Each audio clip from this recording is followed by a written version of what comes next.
तुम्हाला माहिती आहे का, गावाकडे आम्ही ना लहान होतो ना तेव्हा असं बघायचो की घराच्या समोर सगळ्यात उंच गुढी कुणाची आहे. आणि आता देखील मी सोसायटीमध्ये वाकून वाकून बघत होती की सर्वात जास्त गुढी कुणाची उंच आहे. कारण असं म्हणतात की गुढी जे आहे ते विजयाचं प्रतीक मानलं जातं. तर बघा, अशा प्रकारे आमची गुढीपाडवा साजरा झाला. मस्त सूर्याची किरणं आपल्या गुढीवर आले होते. त्याचबरोबर मी जेवणासाठी ओल्या काजूची भाजी केली होती. मी गावावरून येताना ओले काजू आणले होते आणि गोडामध्ये मी शिरा बनवला होता. तर बघा, अशा प्रकारे माझी ओल्या काजूची भाजी झाली. खूप मस्त आता ओले काजू येत आहेत, तर मी येताना गावावरून घेऊन आली.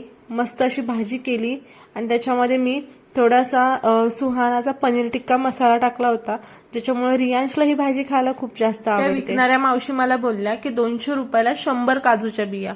पण तुम्हाला वाटतात का ह्या सोलल्यावर 100 बिया असतील म्हणून? नाही ना. चला तर मग, अशा प्रकारे माझं पूर्ण स्वयंपाक बनवून झालं. माझं ऑफिस सुद्धा होतं, त्याच्यामुळे मला पटापटा सगळं आवरायचं होतं. तर मस्त गुढीला सुद्धा नैवेद्य दाखवून घेतला.